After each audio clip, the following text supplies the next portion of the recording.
அல்லேலூயா. சகோதரர் நெல்சனுக்காக ஜெபித்துக் கொள்ளுங்கள். அவர் முழு நேர பணியில் இருக்கிறார். நாங்கள் இணைந்து இந்த ஊழியத்தை செய்து கொண்டிருக்கிறோம். ஒரு வசனத்தை வாசிக்க போகிறோம். நேற்று வாசித்த வசனத்தை தான் இன்றைக்கி சாயங்காலமும் கர்த்தருக்கு சித்தமான அதை தான் பார்க்க போகிறோம். மத்தேயு எழுதின சுவிசேஷம் 24ஆம் அதிகாரம் 3வது வசனத்தை வாசியுங்கள். பின்பு அவர் ஒலிவ மலையின் மேல் உட்கார்ந்திருக்கையில் சீஷர்கள் அவரிடத்தில் தனித்து வந்து, இவைகள் எப்பொழுது சம்பவிக்கும்? உம்முடைய வருகைக்கும் உலகத்தின் முடிவுக்கும் அடையாளம் என்ன எங்களுக்கு சொல்ல வேண்டும் என்றார்கள். கண்களை மூடுவோம். நல்ல தகப்பனே, சர்வ வல்லமையுள்ள எங்கள் ஆண்டவரே, இந்த நாளுக்காக உமக்கு நன்றி. நாட்களை விசேஷித்துக் கொள்ளுகிறவன் கர்த்தருக்கென்று விசேஷித்துக் கொள்ளுகிறான் என்ற வசனத்தின்படி இந்த நாட்கள் நாங்கள் உமக்கென்று விசேஷித்துக் கொண்டோம். ஆண்டவரே, நேற்றைய தினத்தில் உம்முடைய கிருபை, இரக்கம், தயவு கூட வந்ததுக்காக நன்றி. இந்த முற்பகல் வேளையிலும் கர்த்தருடைய கரம் கூட இருப்பதாக, எங்களோடு கூட இடைபடுவீராக. இம்மட்டும் துதிகளிலும் ஸ்தோத்திரங்களிலும் மகிமைப்பட்ட எங்கள் தேவன், உம்முடைய வார்த்தையினால் எங்களை அலங்கரிக்க போகிற தயவுக்காக உமக்கு நன்றி. நித்திய ஜீவ வசனங்கள் உம்மிடத்தில் உண்டே ஆண்டவரே. எடுபடாத நல்ல பங்கு உம்மிடத்தில் உண்டே ஆண்டவரே. மறைவான மன்னா உம்மிடத்தில் உண்டே ஆண்டவரே. அதை இந்த நேரத்தில் நீர் எங்களுக்கு பிட்டு தரப்போகிற தயவுக்காக உமக்கு ஸ்தோத்திரம். கர்த்தர் நீர் பேசுவீராக, இடைபடுவீராக, வார்த்தைகளை அனுப்புவீராக. எங்கள் ஆண்டவர் இயேசு கிறிஸ்துவின் நாமத்தில் பிதாவே, அல்லேலூயா. மத்தேயு எழுதின சுவிசேஷம் 24ஆம் அதிகாரம் 3வது வசனத்தில் அவரிடத்தில் வந்து ஒரு காரியத்தை கேட்கிறார்கள். உம்முடைய வருகைக்கும் உலகத்தின் முடிவுக்கும் அடையாளம் என்ன எங்களுக்கு சொல்ல வேண்டும் என்றார்கள். இயேசு கிறிஸ்து வருகைக்கான அடையாளங்களை குறித்து நேற்று தினத்தில் பார்த்தோம். நடக்க போகிற அடையாளங்களில் இஸ்ரவேலை குறித்தும் அது சம்பந்தமான காரியங்கள் எல்லாவற்றை குறித்தும் நாம் பார்த்தோம். பொதுவாக இந்த அடையாளங்கள் 2 வகையாக இருக்கிறது. ஒன்று சபைக்கு வெளியே இருக்கிறது, இன்னொன்று சபைக்கு உள்ளே இருக்கிறது. சபைக்கு வெளியே இருக்கிற அடையாளம் என்பது வானத்தில், பூமியில், சூரியனில், சந்திரனில், நட்சத்திரங்களில், மனுஷனில், மலையில், மரத்தில், சமுத்திரத்தில், எல்லாத்துலேயும் இருக்குது. மனுஷனுக்கான அது சபைக்கு வெளியே இருக்கிற அடையாளத்தில். சபைக்கு உள்ளே இருக்கிற அடையாளம் என்பது தான் ரொம்ப முக்கியம். அதையும் நாம் கவனிக்க வேண்டும். சபைக்கு வெளியே இருக்கிற அடையாளத்தை நாம் கண்களால் பார்க்க முடியும். ஆனால் சபைக்கு உள்ளே இருக்கிற அடையாளத்தை ஆவியிலே தான் உணர முடியும். ஏன்னா ஆவிக்குரிய சபையாக இருந்தால் அது ஆவியில் தான் நம்ம உணர முடியும். வெளியே இருக்கிற அடையாளத்தை கர்த்தர் நம்ம பார்க்க சொல்லியிருக்கிறார். நம்ம பார்க்குறோம், அதெல்லாம் இருக்கிறது. இவைகளை நீங்கள் காணும்போது அப்படின்னு ஆண்டவர் சொல்கிறார், பார்க்கும் பொழுது. ஆனால் சபைக்கு உள்ளே அடையாளம் இருக்கிறது. அது ரொம்ப இம்பார்ட்டண்ட். அது என்ன அடையாளம் அப்படின்னு சொல்லி பார்த்தீங்கன்னா, இந்த அதிகாரத்தில் ஆண்டவர் ஒரு சில காரியங்களை முதல்ல எடுத்தோன்னே அதைத்தான் ஃபஸ்ட்டு சொல்கிறார். சபைக்கு உள்ளே இருக்கிற அடையாளத்தை தான் கர்த்தர் ஃபஸ்ட்டு சொல்கிறார். வாசிங்கள், 4வது வசனம் வாசிங்க. அதில் இயேசு அவர்களுக்கு பிரதியுத்தரமாக, ஒருவனும் உங்களை வஞ்சியாதபடிக்கு எச்சரிக்கையாயிருங்கள்.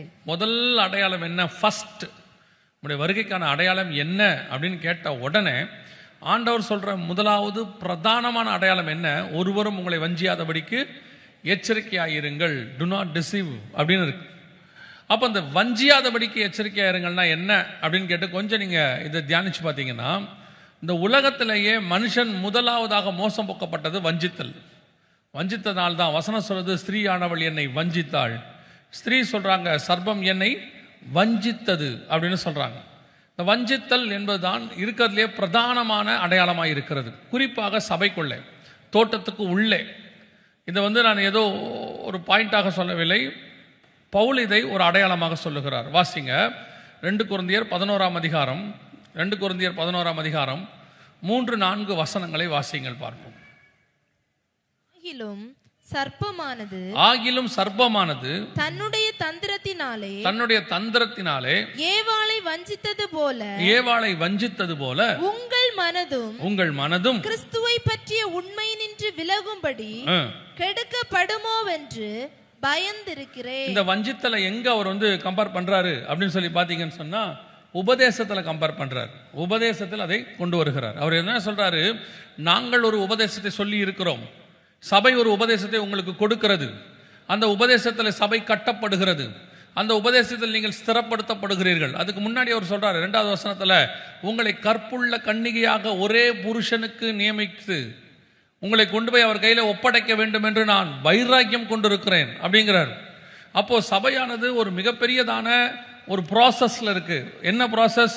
எப்படி கொண்டு போய் ஒரு பெண்ணை ஒரு கணவன் கையில் ஒப்படைக்கிற வரைக்கும் ஒரு பெற்றோருக்கு பொறுப்பு இருக்கிறதோ, அந்த நேரம் நெருங்க நெருங்க அந்த திருமண காரியம் வரும்போது எவ்வளோ பரபரப்பாக இருப்பாங்களோ, அந்த மாதிரி எனக்கு ஒரு பொறுப்பு இருக்குது, வைராக்கியம் இருக்குது, எப்படியாவது உன்னை கொண்டு போய் தி பெஸ்ட்டாக கொண்டு போய் என் தேவன் கையில் ஒப்படைக்கணும் என்று சொல்லி பவுல் எதிர்பார்க்கிறார்.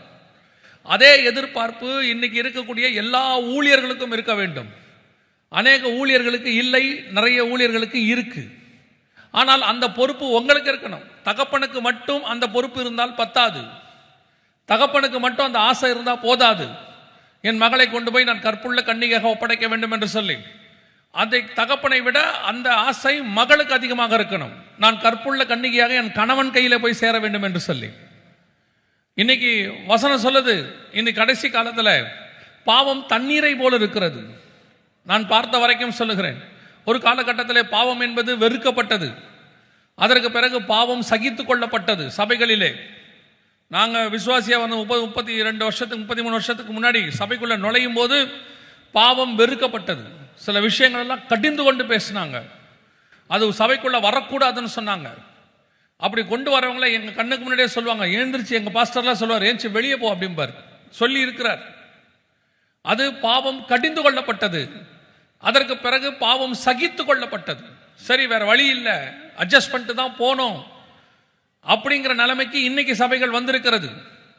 பெரும்பான்மையான சபைகள் வேற வழியே கிடையாது. காரணம் என்ன? நிறைய சர்ச்சை பார்த்தீங்கன்னா அப்படியே பயங்கரமாக பெருகும். பெருக்கத்தில் 2 இருக்கு. ஒன்று உண்மையாய் பெருகுவது, கரெக்டா. இப்போ ஒரு குழந்தை கிராஜுவலா வளருதுன்னா தப்பு கிடையாது. ஆனால் திடீர்னு ரொம்ப பெருகும், ஒபிசிட்டின்னு சொல்லுவாங்க, ரொம்ப பெருகும். அப்படி பெருகும் பொழுது நிறைய பேருக்கு என்ன இருக்குது அப்படின்னா, குழந்தைய நல்ல புசு புசுன்னு பார்க்கறதுக்கு ஆசையாக இருக்கும். எல்லாருக்குமே அந்த ஆசை இருக்கும். குழந்தை எப்படி இருக்கணும்? பார்க்கறதுக்கு நல்லா இந்த பொம்மை மாதிரி நல்லா பார்க்கறதுக்கு அப்படி இருக்கணும்ன்ட்டு. ஆனால் போக போக அவங்களுக்கே என்ன இப்படி செனப்பண்ணி மாதிரி இருக்குன்னு கேட்பாங்க. எங்கள் ஊர் பக்கம் கேட்பாங்க. அப்படி போக போக போக கரெக்டாக இருக்கணுங்கிற எண்ணம் எல்லாருக்கும் வரும். குழந்தையா இருக்கும்போது நல்லா குண்டா இருக்கணும். அப்படி எங்கள் ஊரில் ஒரு வார்த்தை சொல்லுவாங்க, பம்பளி மாஸ் மாதிரி இருக்கணும்பாங்க, அப்படிலாம் சொல்லுவாங்க. ஆனால் ஒரு காலம் போக போக அதுக்கப்புறம் கரெக்டாக இருக்கணுங்கிற எண்ணம் வரும். அதே மாதிரி தான் இன்னைக்கு 2 வகை இருக்கு சபைகளில். நல்லா பெருசாகணும், பலுகி பெருகணும் அப்படிங்கிற ஒரு எண்ணம் இருக்கு. அதனால அநேக ஊழியர்கள் என்ன செய்கிறார்கள் என்று சொன்னால், பாவத்தை சகித்துக் கொள்ளுகிறார்கள். சபையில சகித்துக் கொள்ளுகிறார்கள். அந்த கடிந்து கொள்ளுதல் இல்லை. ஏன்னா கடிந்து கொள்ளுகிற சபை கிராஜுவலாக தான் வளரும். கடிந்து கொள்ளுகிற சபை கிராஜுவலாக தான் வளரும், கொஞ்சம் கொஞ்சமா. ஏன்னா அதில் ஒரு பெரிய ஆசீர்வாதம் என்னன்னு கேட்டீங்கன்னா, 50,000 பேர் இருக்கிறத விட 5,000 பேர் இருக்காங்கல்ல, 1000 பேர் இருந்தாலும் 1000 பேரும் பரலோகத்துக்கு போறவங்களா இருக்கணும் சர்ச்சுக்குள்ள. அவ்வளவுதான் விஷயமே. சபைக்குள்ள ஃபெயிலியர் லிஸ்ட் நிறைய இருக்கக்கூடாது. சபைக்குள்ள பாஸ் ஆகிற லிஸ்ட் தான் நிறைய இருக்கணும். எவ்வளோ பெருசாகிறவங்கிறது முக்கியம் இல்லை, எவ்வளோ பேர் சர்ச்சுக்கு வராங்கிறது முக்கியம் இல்லை, எவ்வளோ பேர் சர்ச்சில் இருந்து பரலோகத்துக்கு வராங்கன்றதான் முக்கியம். இங்கே நிறைய பேரோட பிரச்சனை இப்போ அதுதான். இப்போ என்ன ஆகுது? அப்படியே சபை பெருசா ஆக ஆக ஆக சில நிறைய சபைகள் என்ன பண்ணுதுன்னா, அந்த பாவத்தை அப்படியே சகிச்சுக்குது. வேற இல்லைன்னா சர்ச்சு பெருசாகாது. சர்ச் அப்படியே ஒரு கிராஜுவலாக இருக்கும், அப்படியே கொஞ்சம் கொஞ்சமாக தான் இன்க்ரீஸ் ஆகும். அது அவங்களுக்கு கஷ்டம். இப்போ ஒரு காலகட்டம் வந்துருச்சு. என்னன்னு கேட்டீங்கன்னா, பாவத்தை ஏற்றுக்கொள்கிற கூட்டம். சகிக்கலாம் இல்லை, ஓகே ஃபைன், என்னங்க தப்பு. ஒரு மூத்த போதகர் இருக்கிறார் அமெரிக்காவில். அவர் சொல்றார், அருவருப்பான பாவம் அந்த சபையில் இருக்கு. அவர் சொல்றாரு, அதுல என்ன தப்பு? பாவிகளை இயேசு நேசிக்கிறார், நானும் நேசிக்கிறேன் என்றார். இயேசு பாவிகளை நேசிக்கிறார், பாவத்தை நேசிக்கல. பாவி வருவான், மனம் திரும்பி அவன் பரிசுத்தவனா மாறிடணும், நீதிமான் ஆயிடணும், ரத்தத்தால் கழுவப்பட்டு. அதே பாவத்தோட 20 வருஷம் இருப்பான். எனக்கும் தெரியும், அந்த பாவத்தை அவன் சர்ச்சுக்குள்ளேயும் செய்வான். ஆனால் அவனை நான் ஒன்றும் சொல்ல மாட்டேன்றது தப்பு, அது தவறு. சபைக்குள்ள வந்த பிறகு அந்த பாவத்தை விடுவதற்கான காரியத்தை சொல்லி கொடுத்து கடிந்து கொள்ளணும், கடிந்து கொண்டு புத்தி சொல்லணும். இயேசு கிறிஸ்து கிட்ட வந்து அந்த 38 வருஷம் உள்ளவனா இருக்கட்டும், அல்லது ஒரு விபச்சார அம்மாவா இருக்கட்டும், வந்த உடனே அவர் அவங்கள நேசிக்கிறார், இல்லைன்னு சொல்லல. ஆனா அடுத்து சொன்ன வார்த்தை, இனி பாவம் செய்யாதே. அவ்வளவுதான். 2 பேர்ட்டையும் சொல்ற, இனி பாவம் செய்யாதே. சபைக்கு வந்த உடனே சொல்ல வேண்டிய மிக முக்கியமான வார்த்தை. இன்னைக்கு கடைசி காலத்தில் சபை எதில் வஞ்சிக்கப்படுகிறது? இதில் தான் வஞ்சிக்கப்படுகிறது. எப்படி? சத்தியத்தை சொல்லும் பொழுது, அந்த சத்தியத்தில் சபை வளர்க்க வேண்டும் என்று நினைக்கும் பொழுது சுத்தி அநேகர் பாவத்தில் சபை நடத்தலாம், தப்பா நடத்தலாம், வேற வழி இல்லை, அப்படி இருந்தால் தான் சர்ச்சை நடத்த முடியுன்ற ஒரு கட்டாயத்துக்கு போயிட்டாங்க. அப்படி போனதனுடைய விளைவு என்ன?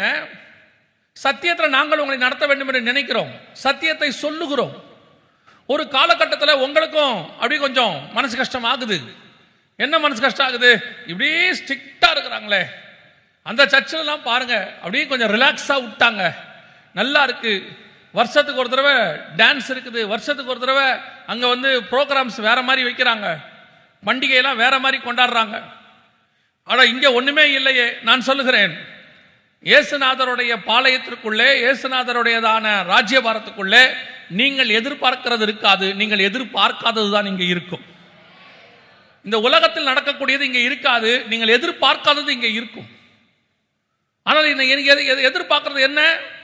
இப்போ ஆதாம் கிட்ட சொல்லிட்டாரு ஒரு உபதேசத்தை, அந்த உபதேசத்தை ஆதாம் ஏவாளுகிட்டையும் சொல்லிட்டாரு. ஆனா வசனம் சொல்லுது, ஸ்திரீயானவள் வஞ்சிக்கப்பட்டாள். பவுல் எழுதும்போது அப்படிதான் எழுதுறாரு, ஸ்திரீயானவள் வஞ்சிக்கப்பட்டது போல உபதேசத்தை குறித்து நாங்கள் ஒரு உபதேசத்தை சொல்லி இருக்கும் பொழுது இன்னும் ஒரு உபதேசத்தை கொண்டு வந்து உங்களிடத்துல சொல்வார்கள். அந்த உபதேசம் எப்படி இருக்கும் தெரியுமா? கேட்கறதுக்கு நல்லா இருக்கும். ஒரு விஷயத்தை நன்றாய் புரிந்து கொள்ளுங்கள். தேவ ஆவியானவர் பேசுறதுக்கும் பிசாசின் ஆவி பேசுறதுக்கும் டிஃபரன்ஸ் நல்லா புரிஞ்சுக்கோங்க. இப்ப நன்மை தீமை அறியத்தக்க கனியை சாப்பிடும் பொழுது அதுல இருக்கக்கூடியதான தீமையை குறித்து கர்த்தர் சொல்லுவார். இதை புசிக்கும் நாளிலே சாகவே சாவாய். ஆனால் அந்த நன்மை தீமை அறியத்தக்க கனியில இருக்கக்கூடிய நன்மையை பிசாசு சொல்லுவான். உங்கள் கண்கள் திறக்கப்படும், நீங்கள் தேவர்களை போல இருப்பீர்கள். அதுல பொய் இருக்கும், நிறைய இருக்கும். நீங்கள் எதை எதிர்பார்க்கறீங்க? கேட்கும் போது அது நன்மையா இருக்கணும், கேட்கும் போது சந்தோஷமா இருக்கணும். ஆனா ஆண்டவர் சொல்லும் போது என்னவா இருக்கு? புசிக்கும் நாளிலே சாகவே சாவாய். இது இப்போ உங்களுக்கு கேட்கறது கொஞ்சம் கஷ்டமாக இருக்குது. என்னத்த? அப்போ உபதேசம் எப்படி இருக்கணும்? ஆவியானவர் பேசும் பொழுது பாவத்தை குறித்தும் நீதியை குறித்தும் நியாய தீர்ப்பை குறித்தும் கண்டித்து உணர்த்துவார். நீதி, நியாயம், பாவ தீர்ப்பு. பாவத்தை குறித்து, நீதியை குறித்து, நியாய தீர்ப்பை குறித்து கண்டித்து உணர்த்துவார். இவ்வளவுதான் இருக்கும். நீங்க டோட்டல் பைபிளை எடுத்துக்கொள்ளுங்க. பைபிளுடைய முதல் பிரசங்கியார் ஏனோக்கு எடுத்துக்கிட்டீங்கன்னா அவருடைய பிரசங்கம் நியாய தீர்ப்பை குறித்து யூதா 14:15 சொல்லுது. இரண்டாவது பிரசங்கியார் நோவா, நோவாவை குறித்து வேதம் சொல்லுகிறது பேதுருவின் புஸ்தகத்தில், நீதியை பிரசங்கித்தவனாகிய நோவா. அதற்கப்புறம் வந்த அத்தனை பேருமே நியாயப்பிரமாணம், நீதியும் நியாய தீர்ப்பை குறித்து தான் பேசிக்கிட்டே இருந்தாங்க. பாவத்திலிருந்து விடுதலையாக்கிறத பற்றி பேசவே இல்லை, ஏன்னா நியாயப்பிரமாணத்தில் அது இல்லை. புதிய ஏற்பாட்டுடைய முதல் பிரசங்கியார் யோவான் ஸ்நானகன், அவர் எதை குறித்து பேசினார்? மனம் திரும்புங்கள், பரலோக ராஜ்யம், பாவத்தை குறித்து. அடுத்த பிரசங்கியார் இயேசு கிறிஸ்து, அவர் எதை குறித்து பேசினார்? மனம் திரும்புங்கள், பரலோக ராஜ்யம் சமமாய் இருக்கிறது.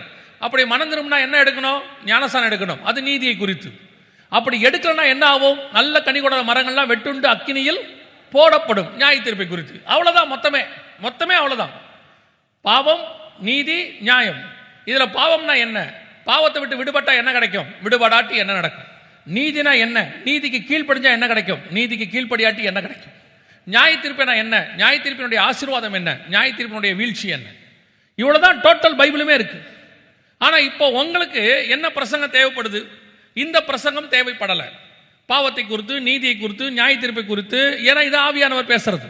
நீங்கள் 4வது பிரசங்கத்தை விரும்புறீங்க. என்ன பிரசங்கம்? ஆசீர்வாத பிரசங்கம். அதான் 4வது பிரசங்கம். இது உங்கள் கண்கள் திறக்கப்படும், தேவர்களை போல இருப்பீர்கள், கோடீஸ்வரன் ஆகிவிடுவீர்கள், இந்த வருஷம் உங்களை அப்படி ஆக்குவார், இப்படி ஆக்குவார். இதான் உங்களுடைய தேவைகளாக இருக்கிறது. இதைத்தான் பவுல் சொல்றார், ஸ்திரீயானவள் வஞ்சிக்கப்பட்டது போல நீங்கள் வஞ்சிக்கப்படுவீர்களோ. அப்படியானால் ஒரு உபதேசம் உங்களை சரி பண்ணுவதற்கென்று கொடுக்கப்படுகிற உபதேசம், அது உங்கள் இருதயத்தை குத்தக்கூடியதாக இருக்கும். அதுதான் தேவனிடத்திலிருந்து வந்தது. உங்கள் காதுக்கினிய பிரசங்கம் உங்கள் மாம்சத்துக்கு சந்தோஷத்தை கொடுக்கக்கூடியது, அது தேவனிடத்திலிருந்து வந்ததா இருக்காது. தேவனுடைய வார்த்தை எப்பவுமே உங்க ஆத்மாவை மகிழ பண்ணுகிறதா இருக்கும், ஆத்மாவை நினமுள்ளதாய் மாற்றும். அது புல்லுள்ள இடங்களில் வைத்து அமர்ந்த தண்ணீர் அண்டையில் கொண்டு போய் விடும். அதுதான் கர்த்தருடைய வார்த்தை. இன்னைக்கு கடைசி காலத்தில் கர்த்தருடைய வார்த்தையை வஞ்சிக்கிறபடி வருகிறது. அதுவும் நாங்கள் சொல்லுவோம், எங்களுக்கு நாங்கள் விசுவாசியை உட்கார்ந்திருந்த காலகட்டத்தில் எங்களுக்கு வார்த்தை வர வேண்டும் என்று சொன்னால், அதாவது கள்ள உபதேசம், தப்பான உபதேசம் அல்லது வஞ்சிக்கிற உபதேசம் வரும் என்று சொன்னால், ஒன்று சபை வழியாகத்தான் வரணும். சபையில் வரக்கூடிய பிரசங்கியார் யாராவது தப்பாக பேசணும். குறிப்பாக எங்கள் சர்ச்சில் அதுக்கு நிறைய வாய்ப்பு கம்மி, 99% கம்மி. ஏன்னு சொன்னால் எங்கள் போதகர் யாரையுமே ஏற்ற மாட்டார். அப்படி அவர் ஏற்றுறாருன்னா அவர் கர்த்தருடைய வார்த்தையை கரெக்டாக பேசுகிற ஆளாக தான் இருப்பார். 99 அப்படி தான் இருக்கும். ரெண்டாவது, கள்ள உபதேசம் அல்லது வஞ்சிக்கிற உபதேசம் உங்களுக்கு வரணும், எங்களுக்கு வரணும்னா வீட்டுக்கு வருவாங்க யாராவது, 2 பேராக வருவாங்க. அந்த இயேசுவை பற்றி பேச விரும்புகிறோம், யெகோவாவை பற்றி பேச விரும்புகிறோம், பரிசுத்தாவியை பற்றி பேச விரும்புகிறோம் அப்படின்னு சொல்லி கள்ள உபதேசக்காரங்க வருவாங்க. பெரும்பாலும் எங்கள் ஊழியக்காரங்க சொல்லி வச்சுருந்தாங்க, அப்படிப்பட்டவங்களை வீட்டுக்குள்ளே ஏற்றாதீங்க அப்படின்னு சொல்லியிருந்தாங்க. ஸோ கள்ளோபதேசம் வரதுக்கு அது ஒன்று தான் வழியாக இருந்துச்சு. ஆனால் இப்போ இந்த காலத்தில் உங்களுக்கு கையிலேயே செல்ஃபோன் ஒன்று இருக்கு. அதுக்கு இந்த கள்ளோபதேசம் பல வகையில் உள்ள வருது. யார் பேசுகிறா, யார் சரியான உபதேசம் உங்களுக்கு தெரிய மாட்டேங்குது. அதுவும் இன்னைக்கு இருக்கிற காலகட்டத்தில் ஒரு ஃபோனோ ஒரு வைஃபை கனெக்ஷனோ இருந்துட்டா போதும், அவர் ஊழியக்காரராக மாறிடுறாரு, அவர் ஆலோசனை கொடுக்க ஆரம்பிச்சிடுறாரு. அவர் அதுக்கப்புறம் ஒரு 6 மாதம் கழிச்சு பார்த்தா ரெவரண்ட் ஆயிடுறாரு, 1 வருஷம் கழிச்சு பார்த்தா அவர் டாக்டர் ஆயிடுறாரு. நீங்கள் இருக்கீங்க பாருங்க, இந்த மாதிரி பிரசங்கியாரில் எது சரி எது தப்பு ஆராய்ந்து பார்க்கணும்னு பைபிள் சொல்லுது. ஆராய்ந்தும் பார்க்க மாட்டேங்கிறீங்க. கர்த்தரிடத்துலேருந்து வருதா, கர்த்தரிடத்துலேருந்து வரலையா, அது உங்களுக்கு தெரியவும் மாட்டேங்குது.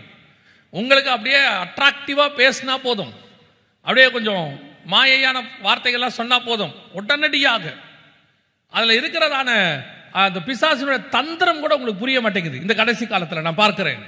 அப்படியே சிலர்லாம் சொல்லும் போது ஆச்சரியமா இருக்கு, எப்படி இந்த இது ஒரு உபதேசம், இது எப்படி அவங்க நம்புறாங்க. கடன் வாங்குறது தப்பு இல்லைன்னு ஒருத்தர் சொல்றாரு, அதை ஒரு கூட்டம் சரியானு கேட்குது, ஒரு கூட்டம் சரியானு கேட்குது. வசனம் நேரடியா இருக்கு, நீயோ கடன் கொடுப்பாய் கடன் வாங்காது இருப்பாய், அவ்வளவுதான், வேலை முடிஞ்சு. உடனே ஒரு குரூப் என்ன சொன்ன தெரியுமா, அது கொரிந்தியருக்கு எழுதினது, இது கலாத்தியருக்கு எழுதினது, அது இஸ்ரவேலுக்கு சொன்னது, இது அவங்களுக்கு சொன்னது. இந்த பைபிள் யாருக்கு சொல்லுச்சுன்றது முக்கியம் இல்லை, இந்த பைபிள் எனக்கு சொல்லுச்சு.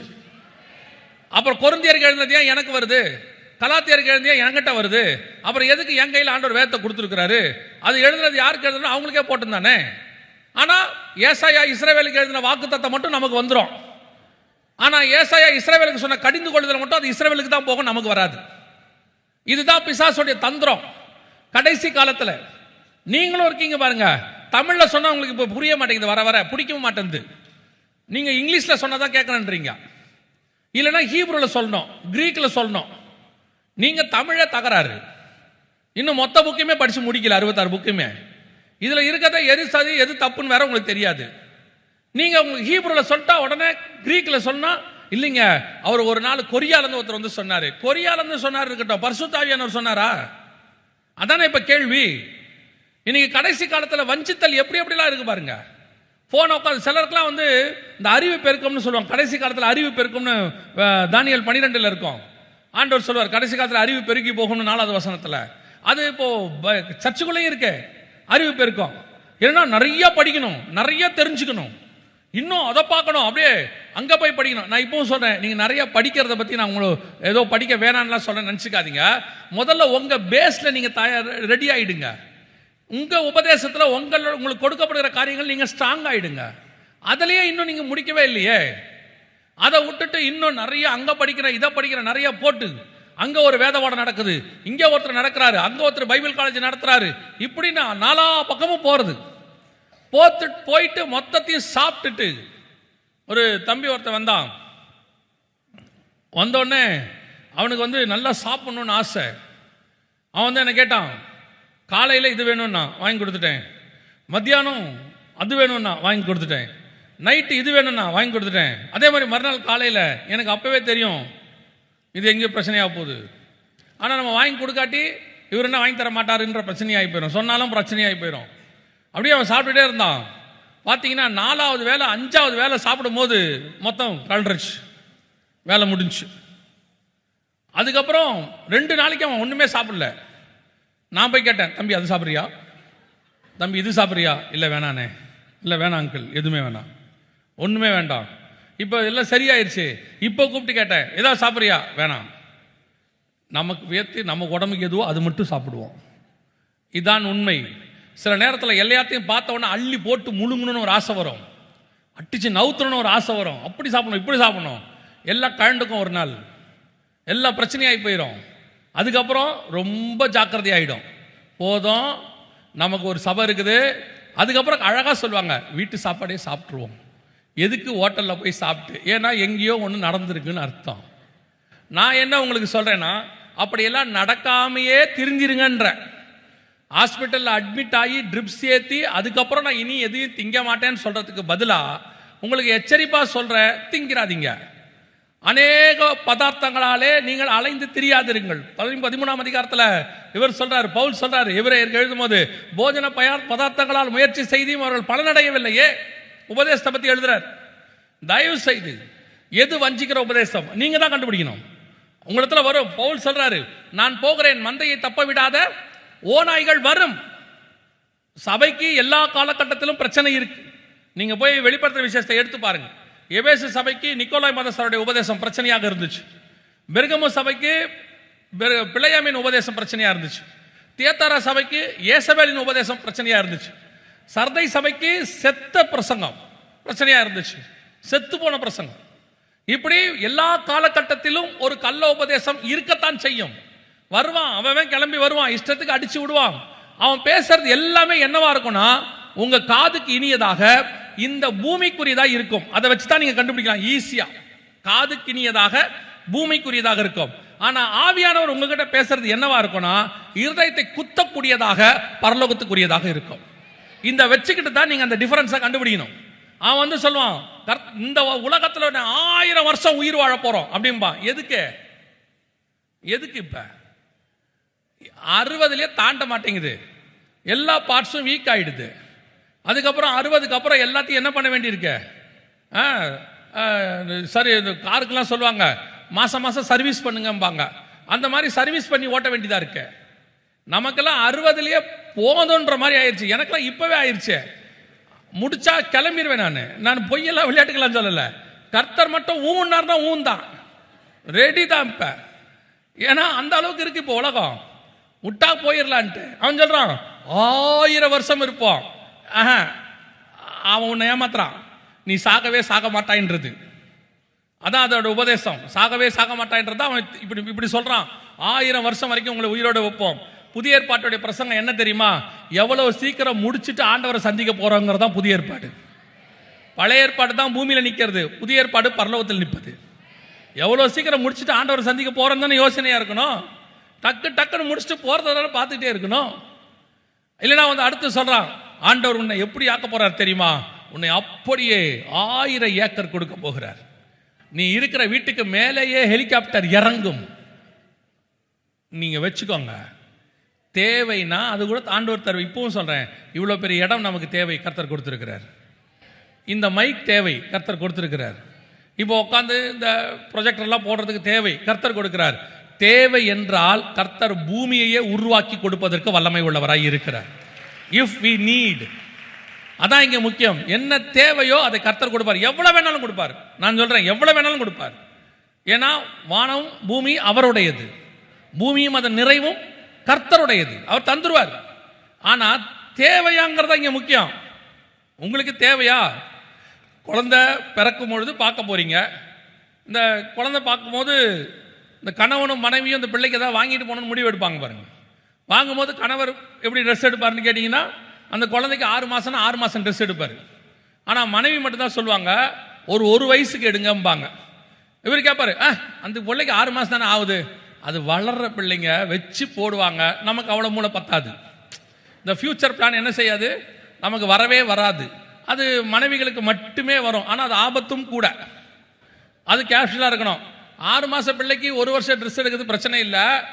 6 வயசு பிள்ளைக்கு 60 வயசில் பண்ண போகிற கல்யாணத்துக்கு சேர்க்கறது இன்னும் கஷ்டம். அது இன்னும் வேற மாதிரி ஆகிடும்னு வச்சுக்கோங்களேன். அப்போ அவங்க சொல்லுவாங்க, நீங்கள் என்னைக்காவது அந்த 6 மாத பிள்ளைக்கு புடவை எடுத்துகிட்டு போயிருக்கீங்களா? குழந்தை பிறந்த உடனே நீங்கள் பார்க்க போகிற பிள்ளைக்கு புடவை எடுத்துகிட்டு போயிருக்கீங்களா? இல்லை சுடிதார் எடுத்துகிட்டு போயிருக்கீங்களா? ஏன் எடுத்துகிட்டு போகல? அப்போ உங்களுக்கு விசுவாசம் இல்லைன்னு சொல்லலாமா? அந்த பிள்ளை வளராதா? வளரும் தானே.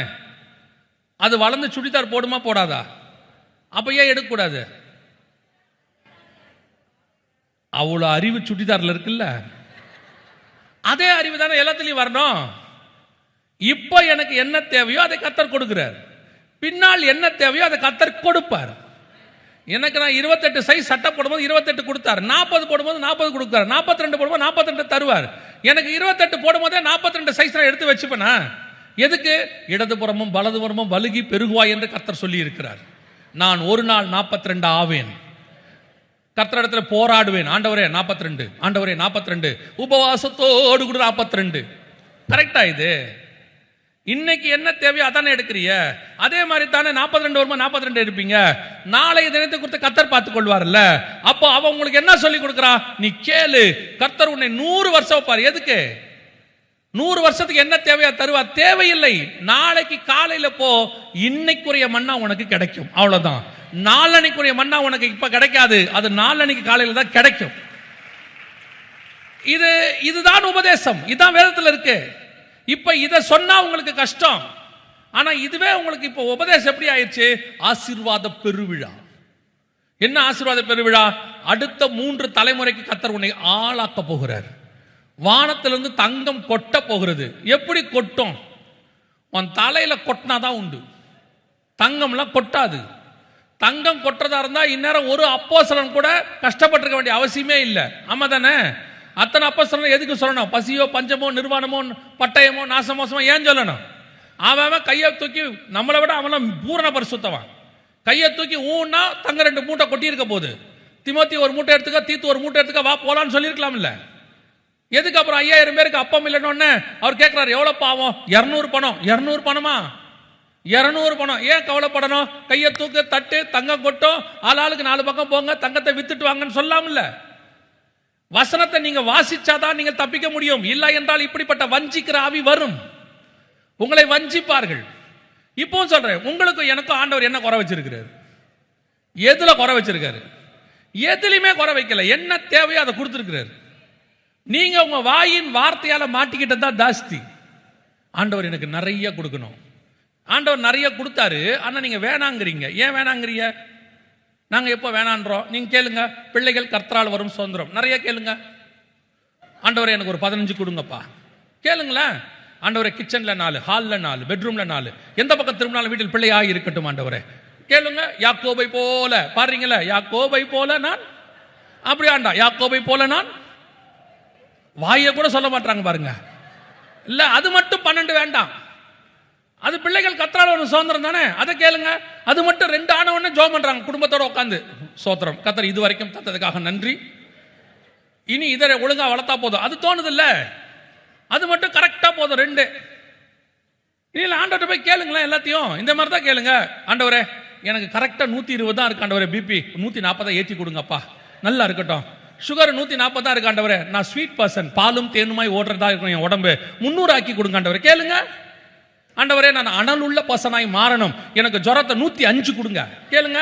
அது மட்டும் ஏன் கேட்க மாட்டீங்க? அதுக்கு மட்டும் அறிவு இருக்குல்ல, மண்டையில் இருக்குல்ல, என்ன இருக்கு? இது கரெக்டா இருந்தாதான் நல்லது. 98க்கு மேல 99 ஆன ஒண்ணு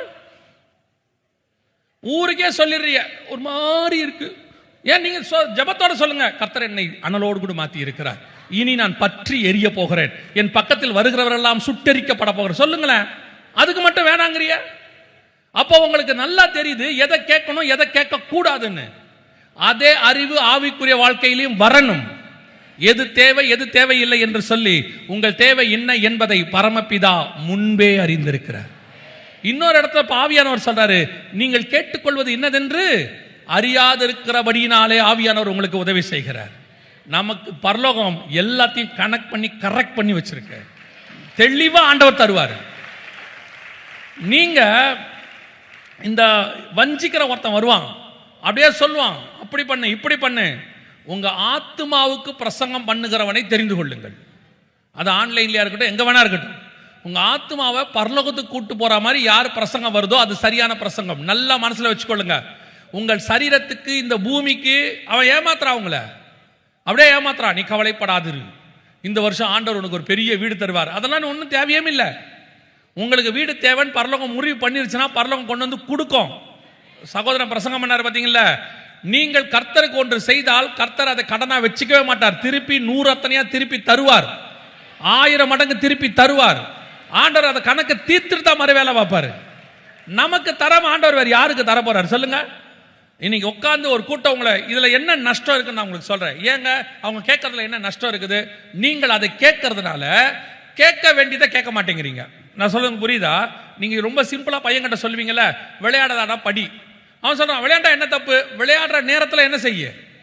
படி. அப்போ மார்க் நிறைய வரும். அதே தான் நீங்க இதை கேட்கிற நேரத்தில் ஆவிக்குரிய காரியத்தை கர்த்தர்கிட்ட கேட்டீங்கன்னா வானத்திலிருந்து வரங்களையும் கனிகளையும் தருவதற்கு கர்த்தர் வல்லமை உள்ளவராய் இருக்கிறார்.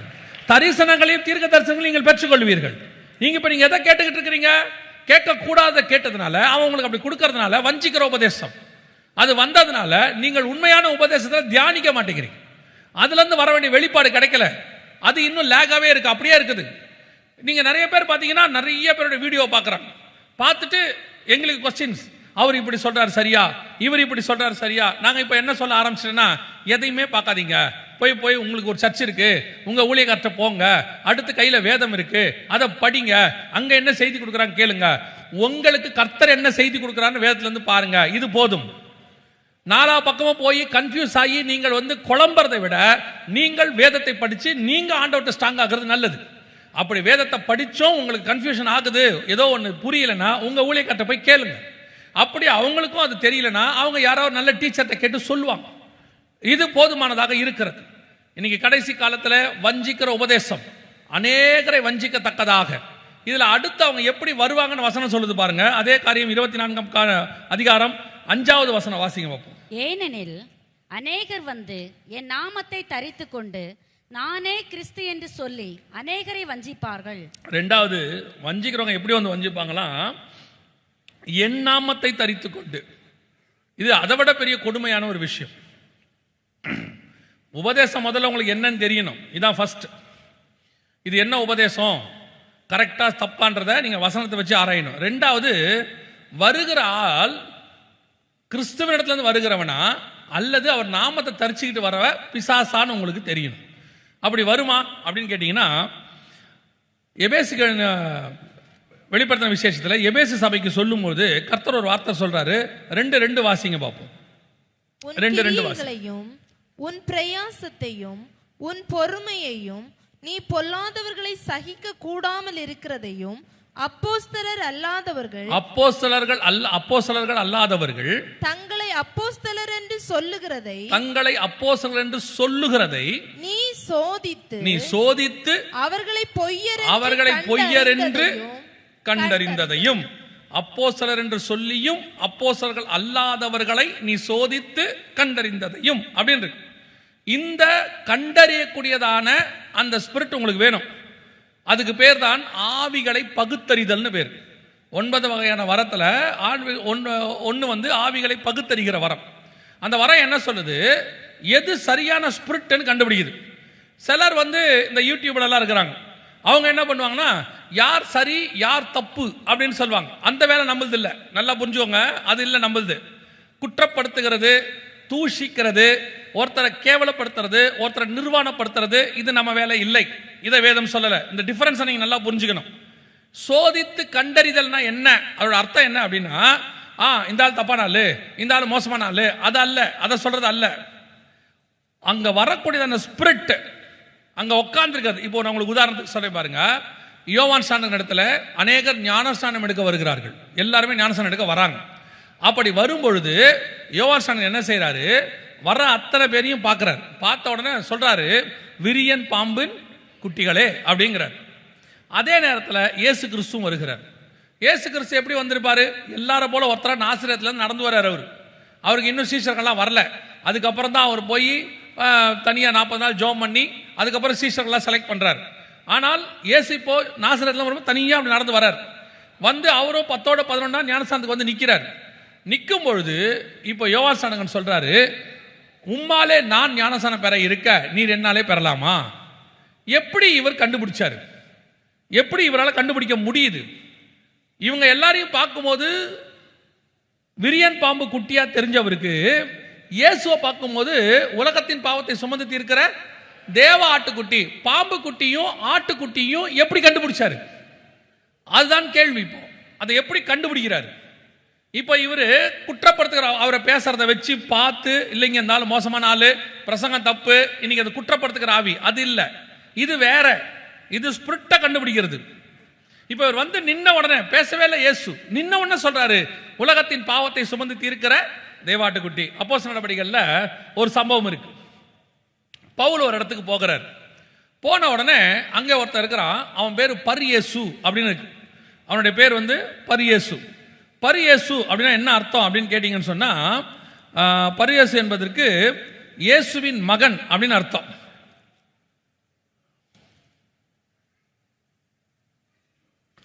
அப்போஸ்தலர் நடவடிக்கைகள்ல சரி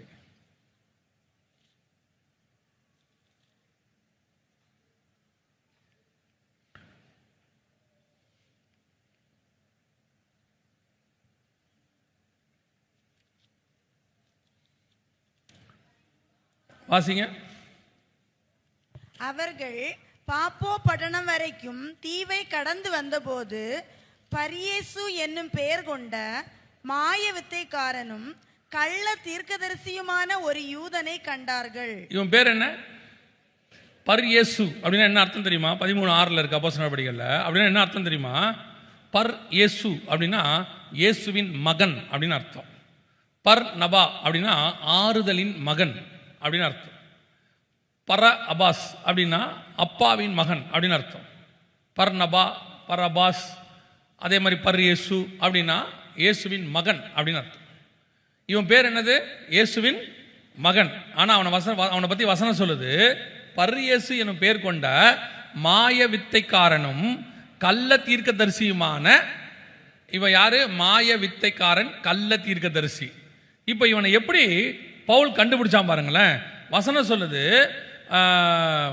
பவுல் அவனை உற்று பார்த்து, வசனம் சொல்லுது, பவுல் அவனை உற்று பார்த்து நீதிக்கு பகைஞனே.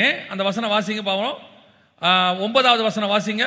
அப்பொழுது பவுல் என்று சொல்லப்பட்ட சவுல் பரிசுத்த ஆவியினால் நிறைந்தவனாய் அவனை உற்று பார்த்து எல்லா கபடமும் எல்லா பொல்லாங்கும் நிறைந்தவனே, பிசாசின் மகனே, நீதிக்கெல்லாம் பகைஞனே, கர்த்தருடைய செம்மையான வழிகளை புரட்டுவதில் ஓய மாட்டாயோ. எப்படி அடிக்கிறா பாருங்க. இன்ட்ரோடியூஸ் பண்ணும்போது என்ன இன்ட்ரோடியூஸ் பண்றாங்க தெரியுமா? இப்போ நம்ம ஊரில் சொல்லுவாங்கள்ல, சில பேர்லாம் இருக்குல்ல, சாம்சன் அப்படிம்பாங்க இல்லையா, காட்சன் அப்படிம்பாங்க. காட்சன்னா தேவன் மகன் அப்படின்னு அர்த்தம். இவன் பேர் ஜீசஸ் சன். நம்மகிட்ட இன்ட்ரடியூஸ் பண்ணும்போது எப்படி இருக்கும் பாருங்க, இயேசுவின் மகன் அப்படின்னு. நம்ம அதுலேயே 50% அவரை நம்பிடுவோம் இல்லையா? அவரை என்ன பண்ணிடுவோம்? 50% அதுலேயே நம்பிடுவோம். பேரை பாரியா, பேரே சூப்பராக வச்சிருக்காரு, இயேசுவின் மகன். பிரதர் வாங்க பிரதர், பிரைஸ் தி லார்ட், உட்காருங்க. ஆனால் பார்த்த உடனே பவுல் உற்று பார்த்து சொல்கிறான், நீதிக்கு பகைஞனே, மாய வித்தைக்காரன், கள்ள தீர்க்கதரிசி, கேட்டின் மகன். அப்போ இதை கண்டுபிடிக்கிறதுக்கு என்ன வேணும்?